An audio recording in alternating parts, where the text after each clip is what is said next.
Neste vídeo falaremos sobre a Operação Alca. Essa é uma das histórias de missão mais dramáticas e, olha, mais impactantes do século XX. É uma história sobre fé, sobre um plano super meticuloso e um sacrifício que, de verdade, tem consequências até hoje.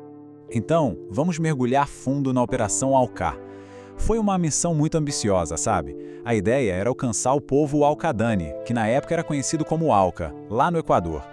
A gente está falando de uma história de muita esperança, de um encontro cultural complexo e, no fim, de um sacrifício que ninguém mesmo podia prever. E olha, tudo isso não começou com um impulso, de jeito nenhum. Começou com um plano logístico bem audacioso. Era uma estratégia super calculada, pensada para construir confiança onde antes só existia medo e isolamento total. No coração de tudo isso tinha uma equipe de 5 homens, cada um com seu talento, mas todos eles unidos por um único propósito. Eram eles, Jim Elliot, Pete Fleming, Ed McCully, Roger Youderian e o piloto Nate Saint. Eles eram literalmente a linha de frente dessa missão, que era, incrivelmente arriscada. A forma como eles montaram a missão é impressionante. Não foi nada impulsivo. Eles criaram uma estratégia bem clara em 3 fases para diminuir o risco e mostrar que as intenções eram de paz. Primeiro, sobrevoos de reconhecimento. Segundo, comunicação, mas de um lado só, descendo cestas com presentes. E só aí, na terceira fase, viria o contato direto. Mas, veja bem, só se recebessem um sinal claro de que seriam bem-vindos. E por um tempo, essa estratégia paciente pareceu dar muito certo. A esperança, que era só uma ideia, começou a se tornar algo bem concreto. O progresso foi devagar, mas parecia muito promissor. Começou em outubro de 55, com os presentes sendo lançados. Aí, em dezembro, uma coisa incrível aconteceu. Os Waldani começaram a amarrar os próprios presentes na corda, mandando de volta para o avião. Era uma comunicação bem primitiva, claro, mas era um começo. E tudo isso levou ao primeiro encontro cara a cara, em 6 de janeiro, num banco de areia que eles apelidaram de Palm Beach. E aquele primeiro encontro foi de um otimismo incrível. Foi super amigável, eles dividiram comida e o Nate Saint até levou um jovem Waldani chamado Naen Kiwi para um voo rápido por cima da própria aldeia dele. A sensação era de que uma barreira estava caindo, sabe? De que a confiança estava finalmente sendo construída. Mas para a gente entender o que aconteceu depois, a gente precisa dar um passo atrás e entender a mentalidade deles, principalmente a do Jim Elliot. Não era só sobre estratégia, não.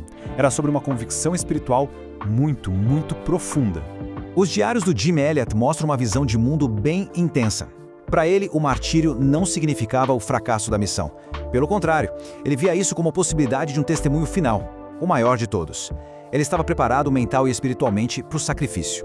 Essa citação do diário dele deixa isso bem claro. Consome minha vida, Senhor. Eu não quero uma vida longa, mas sim cheia de Ti. Isso mostra o porquê por trás de assumir um risco tão imenso. Era uma vontade de se entregar totalmente, não importava o preço. Com essa mentalidade em mente, a gente chega agora no ponto de virada dramático da história. Toda aquela esperança e otimismo estavam prestes a dar de cara com uma realidade bem trágica. Dia 8 de janeiro. Apenas 48 horas depois daquele voo amigável, da comida compartilhada, tudo mudou.